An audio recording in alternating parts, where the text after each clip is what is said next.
मित्रांनो, स्वागत आहे आपल्या एका नवीन व्हिडिओमध्ये। आजचा जो व्हिडिओ होणार आहे तो होणार आहे सर्वज्ञ श्री चक्रधर स्वामी मंदिर सावळतबाळा इथे, जे आहे बुलढाण्यापासून 56 किलोमीटर अंतरावर। आणि तुम्हाला इथून यायचं असेल तर तुम्ही मलकापूरहून सुद्धा येऊ शकता आणि बुलढाण्याहून सुद्धा येऊ शकता। दोन्ही ठिकाणून तुम्ही सरळ सावळत देवस्थानाला भेट देऊ शकता। सावळतबाळा देवस्थान हे जेव्हा सर्वज्ञ श्री चक्रधर स्वामीचं परभ्रमंती चालू होती, त्या भ्रमंतीच्या काळात स्वामी जे आहे ते चांगदेव राऊळवरून सरळ सावळतबाळाला आले होते। आणि सावळतबाळाहून नंतर ते जाडूच्या देवानंतर वालसावंगी आणि मग नंतर मासरूळला गेले होते। तर ह्या जो परिभ्रमणचा काळ होता, त्या काळात स्वामीचं खूप दिवस असं वास्तव्य ते सावळतबाळाला होतं। तर असंच एक पवित्र ठिकाण आहे, त्या ठिकाणी आज आपण भेट देऊया आणि तुम्हाला सुद्धा दर्शन करूया सावळतबाळा देवस्थानाचं। चला।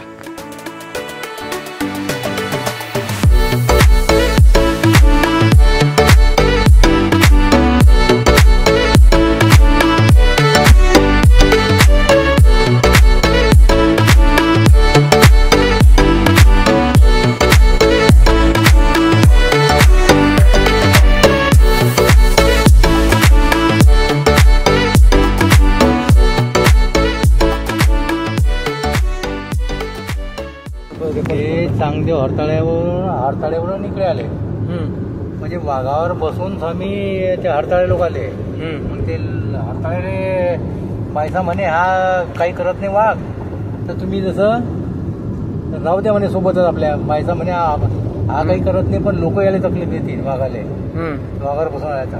मग तिथे राहू दिला, मग त्या हरताळ्यावरून चांगदेव आले। मग बायसा होती, बायसाचा भाषाचा होता, त्या बायसाच्या भाषानं बायसा सावळत बारला होता।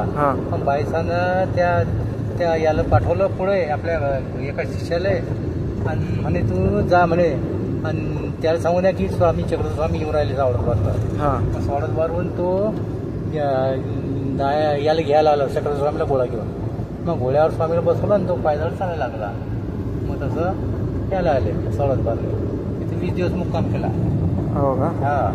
आणि सावळतबाळाहून कुठे गेले मग? दायनायकाचा बाळा होता तो, मग सावळत करून जाळी देवाला गेले। वर तिथून पायऱ्या ना आपल्या जंगल असेल तर मग तिथं वाघाची पिळं पिळवले ते, आणि मग तिथून मग त्या वालसावंगीला गेले। मग वालसावंगीला राहिले काही दिवस, 10-15 दिवस।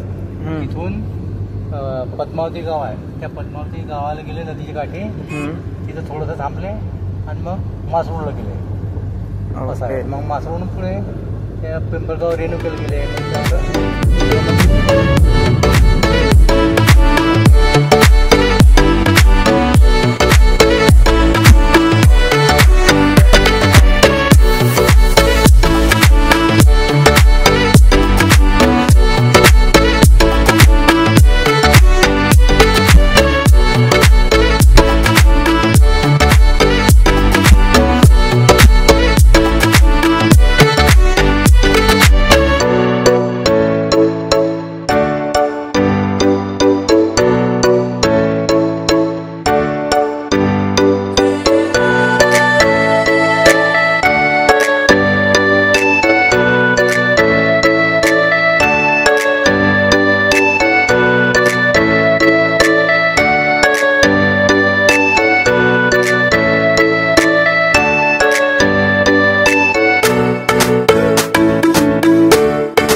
पत्रं पुष्पं फलं त्वं यो मे भक्तः प्रयच्छति तदं भक्तप्रहितं तस्मामि प्रयतात्ममम्।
त्या सावरत बाळाच्या मंदिराच्या एकदम पायथ्याच्या खाली, आणि हे जे आहे सावरत बाळाचं मंदिर आहे ते तुम्ही पुढे बघू शकता.